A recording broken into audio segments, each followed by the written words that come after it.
mimi nitaongezea kitu kingine kinaitwa suicide ama kujiua. Kwa hiyo tutakuwa tuna msongo wa mawazo, tutakuwa tuna sonona ama kwa jina lingine tunaita unyogovu na kujiua. Kwa sababu ukiviangalia ni kana kwamba mtu anaweza akatoka kwenye stress akaenda kwenye sonona ama depression. Zikizidi matokeo yake yanaweza yakawa kujiua asipopata tiba au msaada sahihi kwa muda sahihi.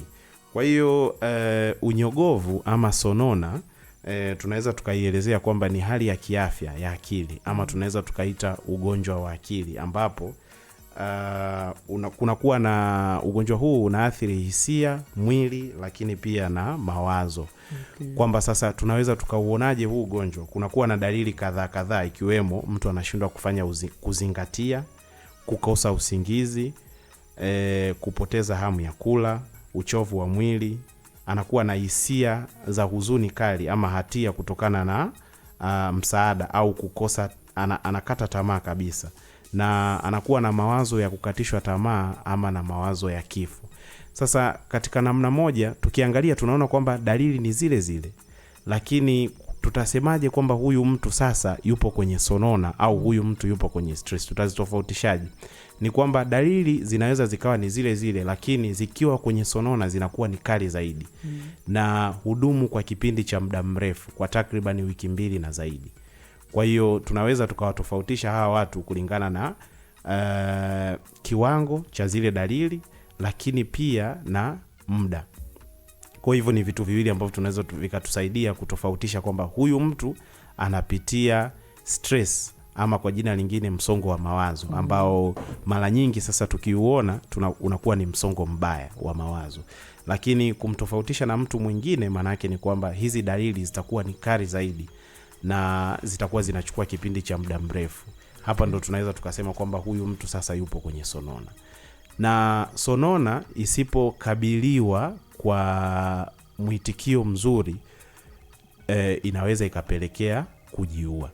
Sasa ndo kitu ambacho hatukitaki na ni kitu ambacho ni kibaya. Kwa hiyo inabidi tuweze kumsaidia. Utakapogundua kwamba huyu mtu anakutana na stress ama msongo wa mawazo, inabidi umsaidie haraka, ama yeye mwenyewe akitambua apate msaada, asije akaenda kwenye sonona.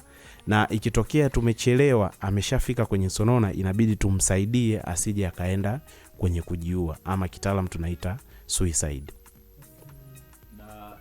Unajua upande wa depression au sonona, dalili kubwa au kinachoonekana kwa mtu yule mara nyingi huwa ni huzuni.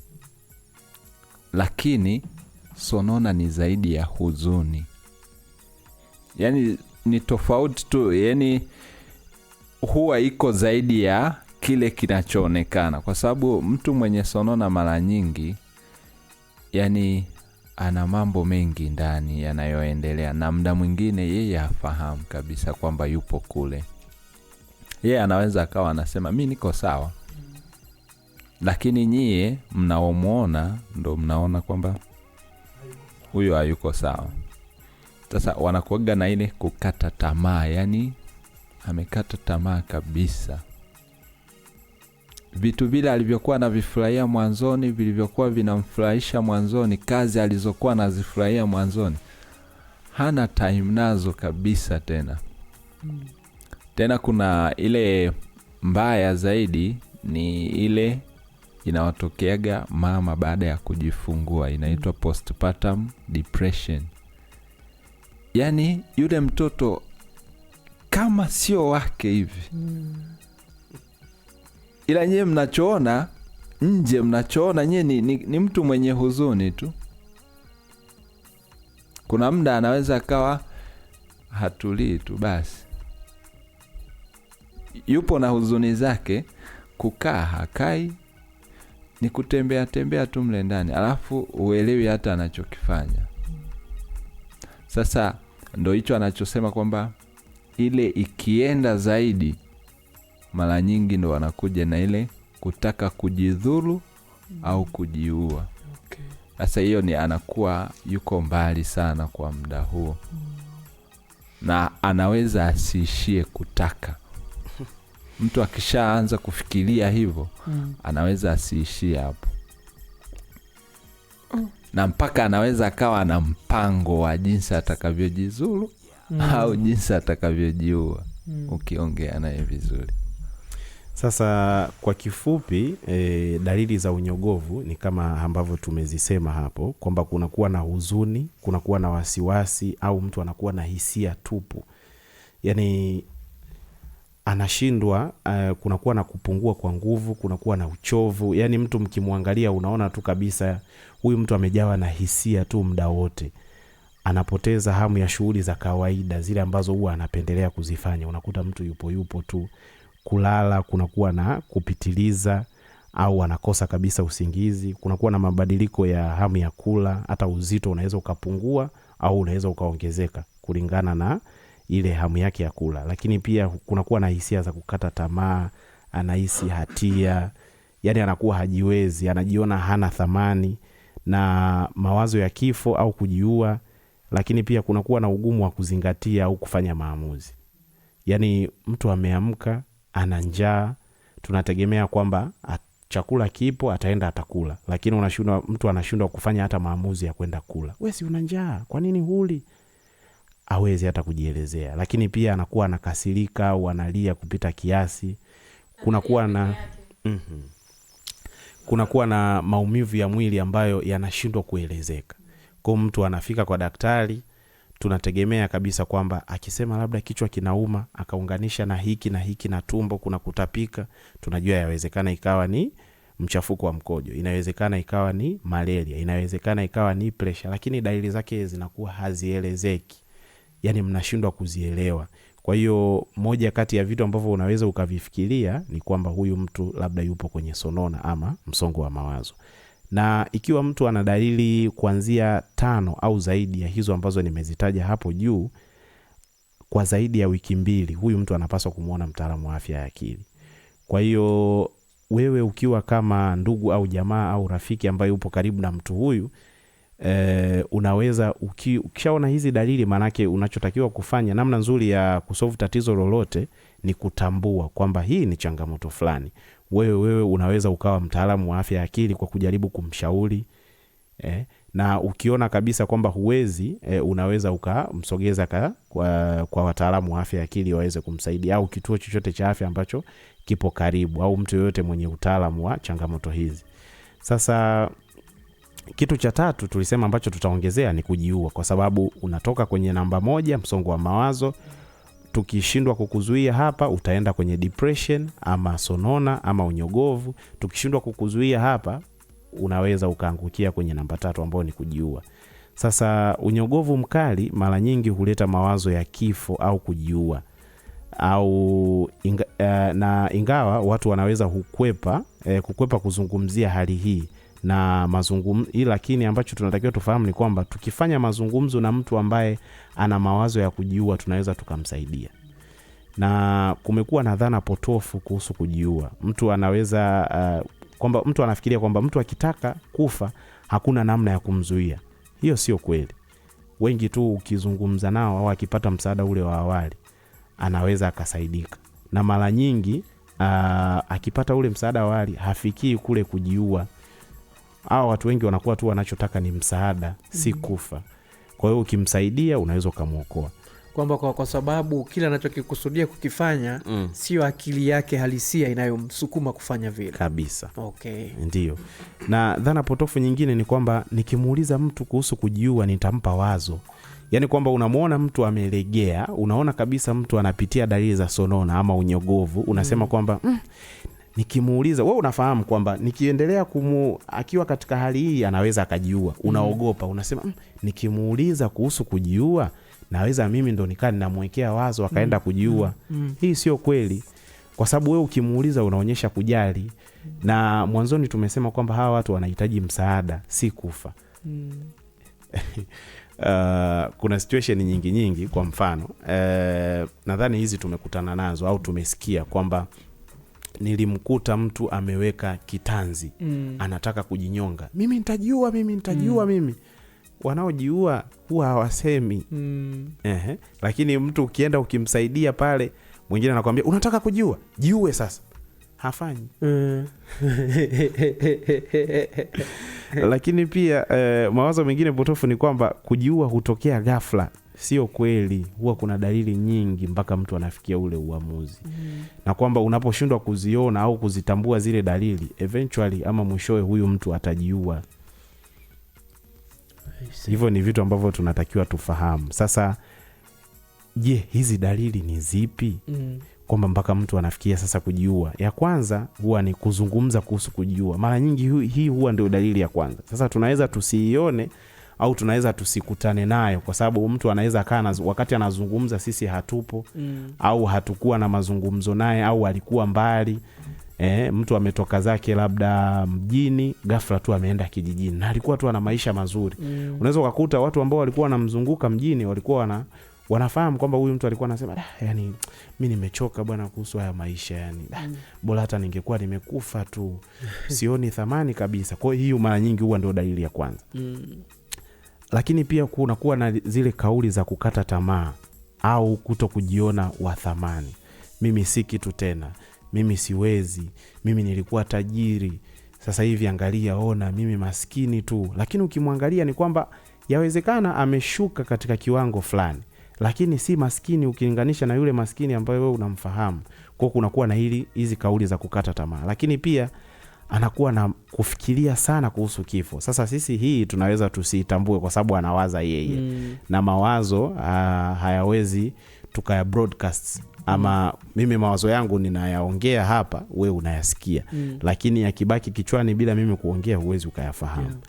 Dalili nyingine, dalili namba 4, wanaonekana ghafla wenye furaha na utulivu. Yani mtu alikuwa tu yupo kawaida, unashangaa tu ana furaha kupita maelezo, na ghafla ametulia. Alafu unajua hiyo dalili pia inatokea pia hata kwa mgonjwa wa kawaida. Kwa wale ambao huwa wanauguza, mara nyingi mgonjwa ambaye muda wake unakuwa umeenda, huwa kuna mabadiliko ya dakika za mwisho ambayo ndugu huwa wanakuja kugundua baada ya tukio kutokea. Na kwamba mtu alikuwa hapendi chakula, lakini walimpelekea chakula mchana, alionekana mwenye furaha na alikula tofauti na ambavyo waga anakula. Alafu jioni wanakuja kukuta hayupo. Hiyo ukifuatilia ndugu wanaouguza watakwambia. Huwa wanazilipoti sana. Kwamba yani mwishoni pale alionekana mwenye furaha sana. Yani mchana tumeongea naye vizuri sana, tofauti na muda mwingine au siku zingine alivyokuwa. Alafu jioni wamekuja kuleta chakula, hayupo. Haya bwana. Katika kuongezea hapo, dalili nyingine ni ile ya kitaalamu tunaita anhedonia. Yani anapoteza hamu ya mambo muhimu kabisa ambayo tunafahamu binadamu anatakiwa ayafanye. Kwamba njibara anapenda kula, njibara anapenda kufanya mazoezi, njibara anapenda kuangalia mpira, njibara anapenda kwenda redioni, njibara anapenda kufuatilia siasa. Yale mambo yake muhimu yote anapoteza hamu nayo. Lakini kingine ni kwamba utamwona mtu anaanza kufanya mipango ya kugawa mali. Mara amewaita watoto, amewaita ndugu zake, anaanza kuwaelezea hivi na hivi, sasa mwanangu lile shamba la pale utachukua. Yani bila mipango maalum. Unakuta tu anaongea, anasema sasa mke wangu lile gari nadhani utakuwa unaliendesha wewe. Lakini lile ndo gari lake pendwa, mbona ghafla imekuwa kuaje? Ile nyumba nadhani mtampatia mtoto wangu yule mdogo kabisa wa kike. Lakini mbona bado mdogo, anasoma ndo kwanza yuko darasa la 7. Yani bila mipango dhahiri, unashangaa tu mtu anakuwa na mawazo yale ya kugawa mali zake. Hizi ni zile dalili kuu kabisa, ama dalili za onyo za mtu ambaye anaelekea kujiua. Kwa hiyo ukifuatilia kwa umakini kabisa, unaweza ukamuokoa huyu mtu. Na hayo yalikuwa ni machache tu katika mada yetu hii. Sawa. Unajua ni mada ya msongo. Naona kai inanipa msongo tena. Sijui. Naona studio kumepoa kweli kweli. Pole. Mpaka na kikohozi mjebana. Mpaka na kikohozi kwa kweli. Hatari. Na kama nilivyosema mwanzoni, hizi changamoto mbili hizi ukiziangalia kama zinafanana au unatoka huku ndo unaelekea kule, ukitoka hapo ndo unaenda kule, si ndio? Lakini ukiangalia sasa, yani tofauti kuu, kwa mfano ukiangalia chanzo cha stress ni vitu vya nje, matatizo ya nje kama hayo kwa kina Teddy, labda vikoba, sijui madeni, sisi huku mambo ya mipira, sijui kazi, mitihani. Lakini ukija kwenye sonona, mara nyingi inakuwa haina chanzo, yani hauelewi hata umefikaje kule. Mara nyingi inakuwa ni mabadiliko ya kikemikali kwenye miili yetu, vichochezi, na hasa kupungua kwa dopamine na serotonin. Na muda wa hali kwamba inadumu kwa muda gani, wa stress itakuwepo mpaka utakapotatua tatizo. Yani kama ukishalipa deni, stress unaitoa wapi? Tena ukishamaliza kulipa deni, inayobaki unaweza ukasema nikamwagilie moyo. Ndio. Wala kujirusha. Lakini kwa depression, yani inachukua muda mrefu na haiondoki kirahisi. Yani kumtibu yule huwa sio kazi rahisi. Kuna wengine wanalazwa na sonona zao, yani mtu ametoka kujifungua, amepata sonona, inabidi mtenge na mtoto, anakaa hata amelazwa wiki 6. Wapo. Sawa. Na hii madaktari, ina maana uhusiano wake, yani kwamba unaweza kuwa unatoka hatua kwa hatua, ama hii sonona inaweza katokea tu, yani au inaanza yani kwa mtu aliyetoka kujifungua, nafikiri au inakuja, yani inatokea tu ghafla. Lakini mara nyingi sasa kuna kitu tunaita stressors. Yani kwamba ukifuatilia, ukiongea naye vizuri, kuna kitu kilikuwa kina mfurukuta ndani, hakuwahi kukisema, sasa kimemzidia mpaka sasa kimepelekea yale mabadiliko. Sawa.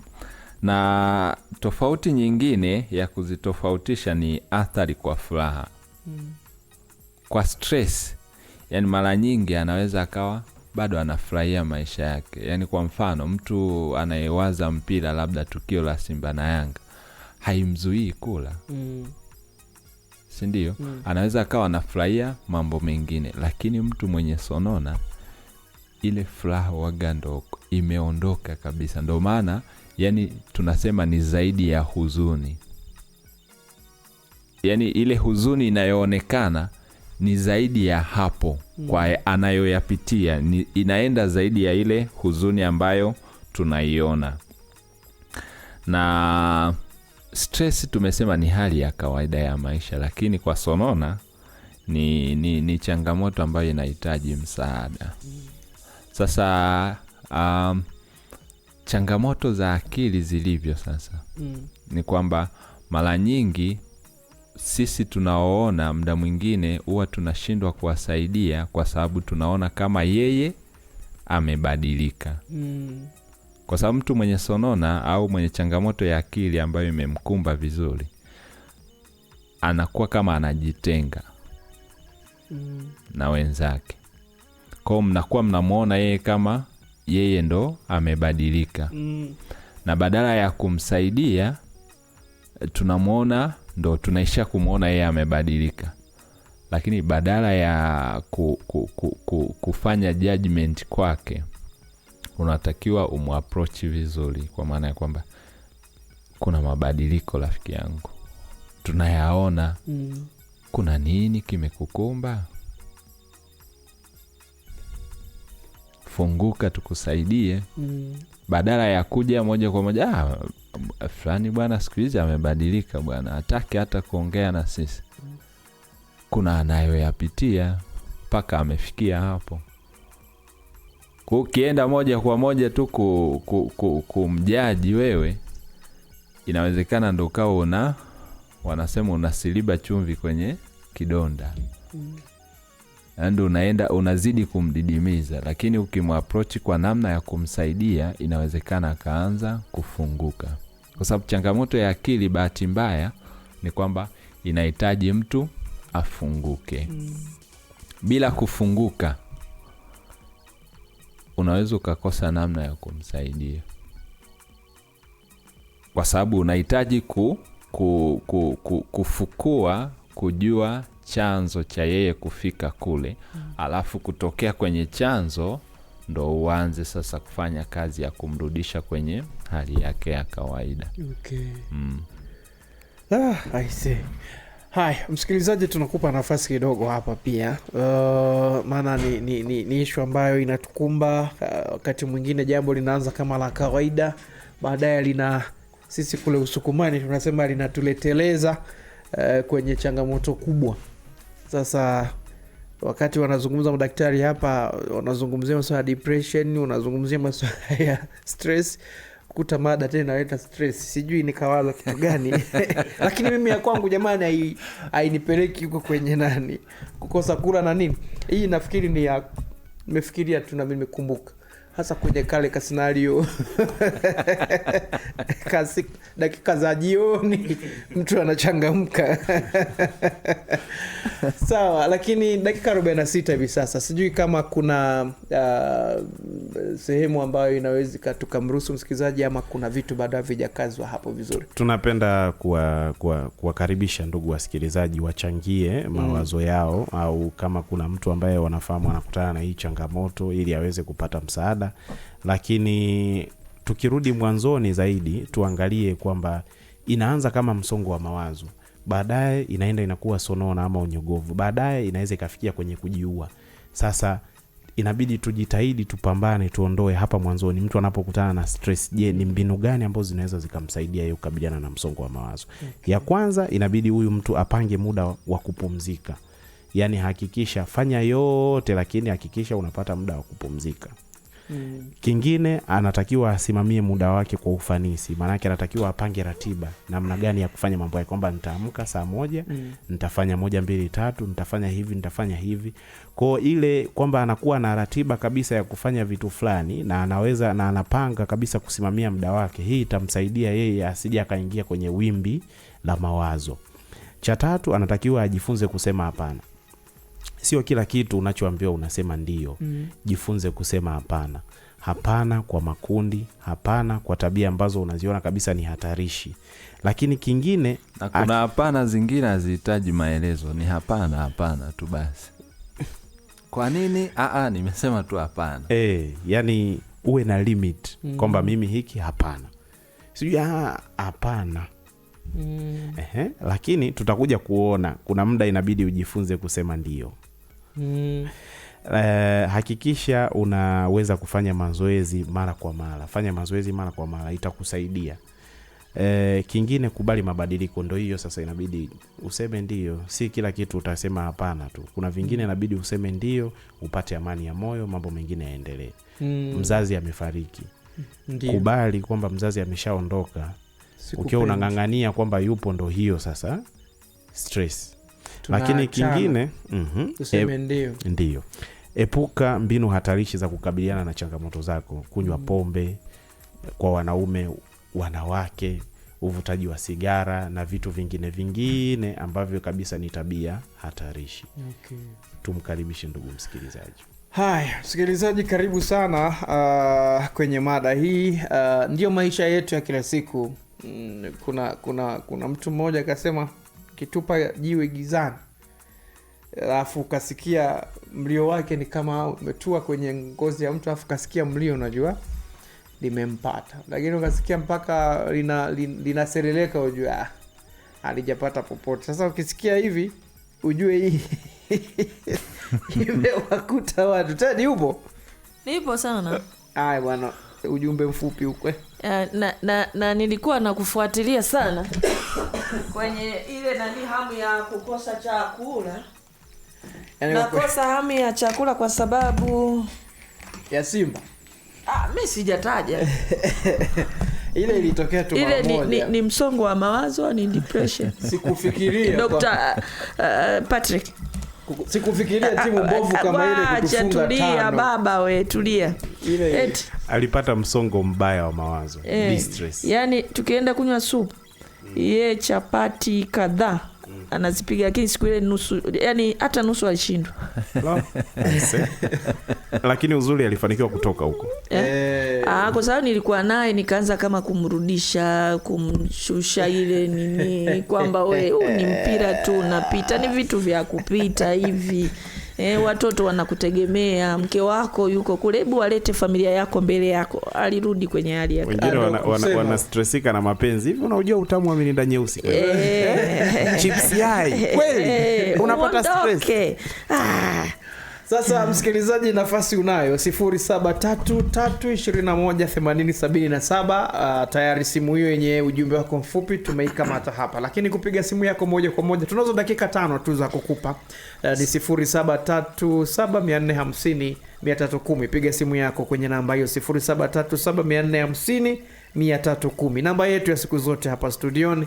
Alafu madaktari wako hapa. Wewe una stress kana kitu gani, ama unakabiliana vipi na hayo mambo yanayokusibu? Twende kwenye ujumbe mfupi wakati. Sawa, huyu anasema sasa sisi wengine unapopitia shida huna hata wa kumuelezea, tunafanyeje? Mimi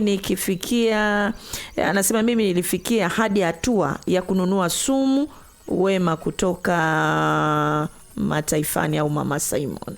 Hana mtu wa kumweleza. Amepata stress, lakini akitazama kushoto kulia hamuoni mtu wa kumweleza nafanyeje.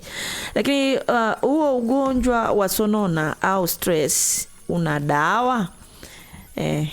Lakini anasema niite Tobias Kihongole, niko Tunduma Migombani. Watangazaji, tunashukuru sana kwa ushauri wenu mzuri, asante.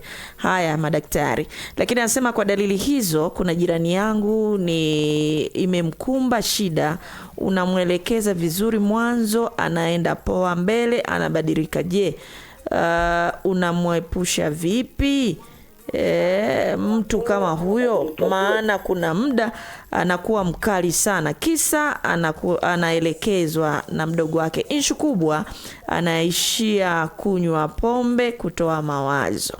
Haya. Kwenye laini ya simu pia hapa tunakaribisha maoni yako, na namba yetu ni ile ya 0737450310. Una mtu mwingine tena? Wapo wengi. Mise nyingi za hapo mjengoni. Dada, naomba mimi mnisaidie, kifua panauma sana. Kifua ni panamuuma. Kifua ni panamuuma. Extra madaktari watamsaidia fanyeje. Asija kajua pia wakati mwingine inaweza kasababisha tu hiyo pia. Kwenye laini ya simu hapa. Hello, Mr. Emmanuel Jibara, habari ya asubuhi wapendwa. Salama kabisa, habari za asubuhi. Mungu ni mwema sana, habari ya studio. Salama, karibu, unasikilizwa na madaktari. Asante, mimi naomba niulize kitu kimoja, japo mjiongelea sana hapo. Jamani, kuna ugonjwa sasa hivi wa kusahau. Hata hapo studio unaona tupo wengi hapo. Yaani unaweza kuweka kitu hivi, yaani umeshasahau kabisa. Kweli. Ile kitu hiyo bwana, mimi naona madaktari watuelekeze vizuri. Unajua imewakumba watu wengi sana sasa hivi. Kabisa. Watu wengi, included na mimi mwenyewe nasahau. Mimi nimeweka hela hata mfukoni hivi, na kwani mshasahau kabisa. Kabisa. Naweka hadi simu mfukoni, unaanza kutafuta. Unaweza kuweka kitu mezani hivi, ukimuvu kidogo tu, yaani umeshasahau hicho kitu umeweka wapi. Kabisa pale. Sasa sielewi kama ni hali ya kusema hali mbaya ya maisha, sielewi kama ni mawazo, labda watuelekeze. Au expire. Kweli madokta, asante sana. Kweli ametukumbusha kitu kizuri sana. Na kama amejua kwamba na hata hapo studio tuko wengi. Kuna mtu ameshika kitu na anatafuta. Ndio. Mwisho wa siku unamwambia hicho unatamani umpige. Sasa juzi tu umeweka koti mkononi, nauliza Teddy koti liko wapi? Naambia wewe si hilo umeshika. Siku moja mimi nakuja hapa studio. Yaani nimefika stendi ya zamani pale. Nilikuwa naongea na simu. Sasa nikawa naongea na simu, nikamwambiaje yule naongea naye, aya, nimesahau simu yangu. Hiyo unaongelea. Akasema sio, unaongelea. Jamani swala shida. Tusikilize wa mwisho alafu tuwape nafasi madaktari. Kwenye line ya simu leo. habari ya uzima? Njema kabisa, habari ya asubuhi. Nzuri. Karibu sana baba. Naitwa Musa Nzunda. Maeneo Tanga pande za Ileje. Ndiyo, karibu kutoka Ileje. Ila mimi zaidi nawapongeza sana kwa elimu nzuri. Yaani nimepata elimu zaidi. Tunashukuru sana. Ambayo kwa siku ya leo. Napongeza sana jamani, nasema hongereni kwa huduma, muendelee hivyo hivyo kwa kutuelimisha. Asante sana madaktari, pokeeni hizo maana sisi Asante, tukazibeba sisi hapa. Asante sana mama, tunakushukuru, wamezipokea. Haya, kutoka Ileje anawapongeza sana sana. Basi kwa kweli kwa ni pongezi, tumsikilize huyu kwa hoja alafu tuwaruhusu madaktari. Naamini majibu sio marefu sana, alafu wakati mwingine tu atakusikia watu wanasemaje, inaleta ladha fulani ambayo pengine tulikuwa tunaikosa wakati tunapozungumza kwamba hiki kitu huko mtaani kiko kwa kiasi gani. Kwenye laini ya simu hapa lo. Okay. Haya, tena kama kuna mmoja tu kwenye ujumbe mfupi alafu tuwape madaktari nafasi. Kwenye ujumbe mfupi hapa anasema hapo studio wazima, mimi ni Tobias Kiongole nikiwa Tunduma Migombani. Nina rafiki yangu akigombana tu na mke wangu anaenda kunywa pombe au na mke wake. Bila shaka na mke wake. Sasa akasema au labda sasa tusikute anagombana. Mambo ni mengi. Mashemeji. Lakini kuna mwingine hapa nimesoma message yake anasema yeye aligundua mke wake anamchiti. Baada ya kujua hilo anasema alipoteza hadi hamu ya kufanya kazi. Kwa hiyo mpaka sasa hivi afanye kazi. Kwa hiyo anaomba ushauri kwenu. Ndio hiyo kupoteza mambo muhimu yani tumeambiwa hapa. Karibu sana madaktari. Kuna wa kwanza ambaye alisema kwamba yeye kuna anachopitia lakini sasa hana wa kumwelezea. Kuna watu wengi wa kuwaelezea. Wapo wengi. Kwa sababu kuna taasisi za dini, wachungaji na mashemasi, mapadri kama ni huko. Lakini pia upande wa taasisi za kiafya, manake daktari pia anaweza akakusikiliza. Lakini upande wa watu wa afya sasa, changamoto za akili ni vizuri zaidi ukakutana na mtaalamu wa afya ya akili. Kuna madaktari special kabisa wa afya za akili. Lakini kuna daktari pia ambaye anajulikana kama msaikolojia. Msaikolojia ni mtu muhimu sana kwenye afya ya akili, hasa hizi ambazo tunaziongelea, kwa sababu muda mwingine unahitaji tiba ya maongezi. Wala uhitaji dawa, ni maongezi fulani tu. Na kama nilivyosema, kwa sababu changamoto za aina hii inategemea na mtu anayeumwa au aliye na hiyo changamoto kufunguka. Yani kama asipofunguka yeye ni ngumu hata huyu daktari kumtibia, kwa sababu yani anahitaji maelezo kutoka kwake ili aweze kujua chanzo cha tatizo ni wapi. Na ukishajua chanzo cha tatizo unakiondoa. Ukishakiondoa chanzo, mtu anarudi kawaida. Badala tu ya kukabiliana na matokeo, nenda kwenye mzizi wa tatizo. Ondoa mzizi wa tatizo, kila kitu kinarudi kawaida. Kwa hiyo ndugu yetu wa kuwaelekeza wapo wengi, ni wewe tu ujenge kuamini. Lakini wako ambao wako maalum kwa ajili ya hiyo, kama ambavyo daktari anasema. Ndio, kuna mwingine? Kuna mwingine ambaye alizungumzia dawa ya stress. Mzizi wa tatizo ukiufahamu, yani wanasema kwamba kulitambua tatizo ni sawasawa na umepunguza 80% ya tatizo hilo. Kwa hicho ndio cha kwanza kabla ya kwenda kwenye dawa. Na dawa hizo uwezi ukazipata, kwa sababu unaweza ukataja dawa watu wakasema ngoja niende nikanunue pharmacy au duka la dawa. Maduka ya dawa baridi sasa hivi yapo mengi sana. Dawa fulani, hakuna dawa. Dawa si kwamba lazima ni kitu ambacho unatakiwa uchomwe sindano au upewe vidonge unywe, hapana. Au upewe labda kuna dawa za kuvuta mvuke labda uvute, hapana. Dawa ni kwa asilimia 80, cha kwanza kutambua tatizo, na unafahamu kabisa kwamba kwa tatizo hili nikishalitambua niende kwa mtu fulani, niende kwa shehe, niende kwa shemasi, niende kwa daktari au mtu yote wa afya, nesi. Unaweza kukuta dawa yako wewe ni mazungumzo, kama ambavyo ametangulia kusema daktari. Kwa hiyo ndio dawa ya kwanza. Fika, jielezee changamoto yako, tafuta mtu ambaye unamwamini, unaweza kumuelezea, utaanza kupata tiba. Na yeye akiona kabisa kwamba hili lipo nje ya uwezo wangu, atakupeleka kwa madaktari au wa saikolojia au daktari yote ambaye mwenye fani hiyo anaweza kukusaidia. Na kingine, dawa ya deni ni kulipa.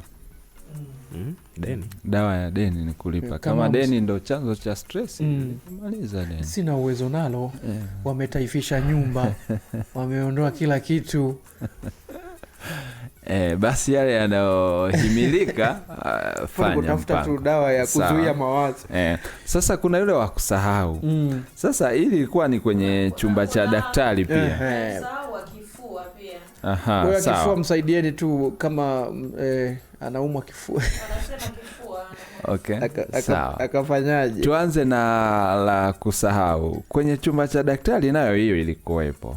Sasa hapa nitaka ukimjibu tu huyo twende chumba cha daktari tuna sasa ndo yenyewe ndo hiyo ya kusahau, si ndio? Sasa kuna okay. Tuanze na kifua. Huyu ambaye anasema kifua panauma, kifua ni eneo kubwa sana. Inawezekana ikawa labda ni shida ya mmeng'enyo wa chakula, inaweza ikawa ni dalili za vidonda vya tumbo, inaweza ikawa ni shida ya mfumo wa upumuaji, inaweza ikawa ni shida ya kwenye kifua. Pia kuna moyo, inaweza ikawa ni changamoto za magonjwa ya moyo. Kwa hiyo huyu kwa namna nzuri ya kumsaidia, afike pale kituoni kwetu St. George Polyclinic, atakutana na madaktari, tutaelezea muda gani ambao anaweza kafika akakutana na sisi, tunaweza tukamsaidia. Asante sana, karibu sana. Sasa hiyo kwa kuwa ni hiyo karibu. Sasa nadhani hii tumewahi kukutana nayo wengi hata nyumbani, kwamba ulikuwa umekaa sebuleni, ukanyanyuka, ukavuka mlango, ukaingia chumbani. Ulivyovuka tu ule mlango, ukasahau kilichokupeleka kule chumbani. Hiyo hiyo inatokea kwa binadamu yoyote, sawa? Yani ni hali ambayo inaitwa the hallway syndrome. Yani kwamba ukishavuka tu ule mlango, kila ambacho ulikuwa unakiwaza kwenye chumba hiki ni kama kinashindwa kuingia chumba cha pili, unasahau. Kwa hiyo inabidi urudi tena, na inaweza ikachukua muda kweli mpaka kuja kukumbuka. Sawa? Kwa hiyo ipo, lakini kuna ile kusahau hizi sasa zingine ambazo tunazisemea kwamba umewahi kukutana na mtu amepoteza gari afa anaitafuta mfukoni. Kuna zingine ni kweli, kuna matatizo ya kusahau ambayo yapo kiumri. Kuna watu ambao wanasahau kabisa kutokana na umri, ambayo ni changamoto ya kiafya. Unakuwa umefikia, tunaita dementia, umri unakuwa umeenda, kwa kuna kumbukumbu fulani zinafutika. Kuna mwingine mpaka ni mtu na mme, lakini mtu anasahau, anaamka we ni nani, na wamelala wote. Kwa kuna changamoto za mfumo huo. Kwa wale ambao umri umeenda sana, inaweza ikakukumba hiyo. Lakini kuna wengine sasa, inawezekana ni purukushani za hapa na pale tu, kama hivyo. Sasa unaongea na simu alafu unasema nimesahau simu. Ni purukushani tu. Sio kwamba tatizo sio kwamba ni tatizo, kwamba ni nani, kuna maisha magumu. Mda mwingine sio serikali, ni serikali ya kichwa chako tu, ina mambo mengi. Basi kudai katiba mpya, mambo tunasahau kabisa, na tumeambiwa tupambanie. Sasa kwenye kupambana unakuta mawazo yako kwenye katiba sana, alafu vya kwako umeviweka pembeni. Kwa hiyo isikutishe sana kusahau. Okay. Lakini ukiona ndo kwa wale wa umri ulioenda mpaka anafikia hatua hiyo, inawezekana kweli kukawa kuna changamoto hiyo. Sawa jamani, muda hauturuhusu sasa tupate mawasiliano, tuwe tunaondoka hapa. Watu wa Mwangaza wanakuja hapa na tunaogopa sija kaanza kuomba kwa kunena kwa lugha tukapata shida. Kuna nani mwenye kutupa mawasiliano na kuwakaribisha watu pale ili waendelee kuja kucheki afya zao na kujenga utaratibu, tusio tukajikuta kwenye depression ambao nimeondoka na hilo mimi. Karibu Dr. Sisi tunatokea hapa Patrick yani kama yupo. Ni madaktari kutokea St. George Polyclinic inayopatikana Tunduma. Tunduma sehemu gani? Ni Kisimani, na Kisimani au mtaa ya Msikitini pale. Kwa hiyo gorofa la Mwaitebele pale upande wa kushoto utaona kuna ngazi, ukipandisha zile ngazi basi ndo unatukuta pale. Tupo kila siku za Jumatatu mpaka Jumapili kuanzia 1:30 asubuhi mpaka 2 usiku. Kwa Jumapili tunaishia 12. Na tunatoa huduma mbalimbali, matibabu ya binadamu kuanzia kuonana na daktari, vipimo vya maabara, vipimo vya ultrasound na vipimo vya moyo, lakini pia huduma ya pharmacy kwa maana ya duka la dawa. Na ukishindwa basi kutupata kwa maelezo hayo, unaweza ukawasiliana nasi ukapata maelekezo vizuri zaidi kupitia nambari 0769 0750 50 0769 0750 50. Karibu sana St. George Polyclinic. Sisi tunatibu, Mungu anaponya. Amen. Ted Nkungwe. Naam. Tumshukuru sana msikilizaji ambaye amekuwa pamoja nasi tangu saa 12 asubuhi mpaka masaa haya. Hapa studio tulikuwa watu watatu toka asubuhi. Mimi Ted Nkungwe, mtoto wa Masole, Matias Njibala mwalimu mkuu, bila kumsahau Shadrack Janga Mwande. Kwaheri. Tumemaliza na madaktari hapa, Dr. Benjamin pamoja na Dr. Patrick. Watu wa Mwangaza wanaingia ndani ya nyumba. Hii ni 92.1 Tunduma NLC FM Songwe. Habari wa Tanzania.